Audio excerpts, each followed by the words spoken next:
So guys, for today's video is maglalagay kami ng plastic mulching. Pero driver lang ko. Kasama ko ngayon si Jerome at saka si Edgar. Mag-drive muna ako ngayon, hindi muna ako magtatanim. So dito kami magtatrabaho. Medyo marami na din silang nagawa. Kami di ay. Of course, part gapon ko no kay driver di ako. Bisag driver ako. So, ayan. Maganda yung panahon, kaya marami kaming nagagawa for, pang 4 days na to. Ang mga advantages pala kung maglalagay kayo ng plastic mulch ay una, nakakatulong itong kontrolin ang pagdami ng mga damo. Kaya makakasave ka sa time and labor. Second, ang moisture din ng lupa ay mananatiling matagal, kaya makakasave ka ulit sa water irrigation. At dahil dito, yung tanim mo lang talaga mismo ang mag-a-absorb sa lahat ng nutrients sa lupa. Kaya mapapadami din ang yields ng harvest mo. Hindi naman ako experts natutunan ko lang din yan dito.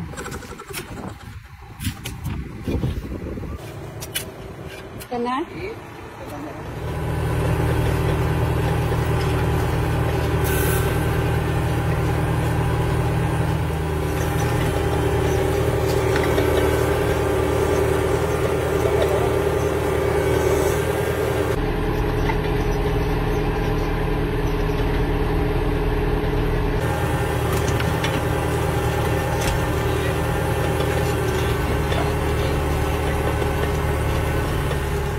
Is na hurot na mag-change niyo laing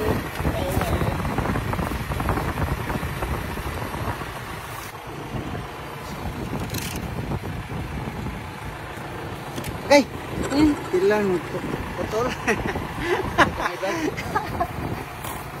Waan ang gamay utod lo dan. Meron ka brad?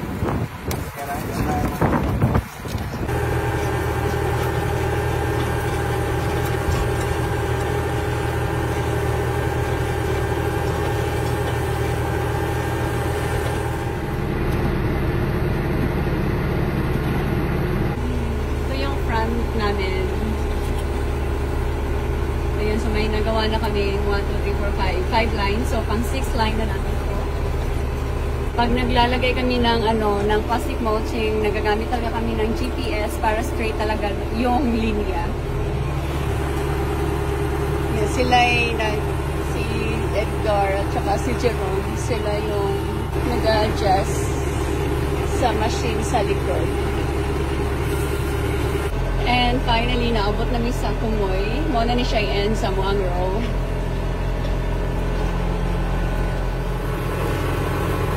Manaog sa ba? Ako silang i-check. Started.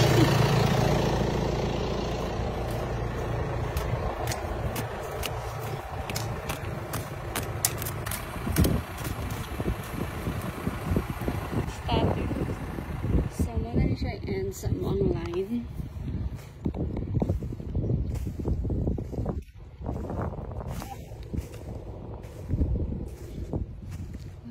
So, yun lang guys. Sana nag-enjoy kayo sa aking video and see you again next time. Bye!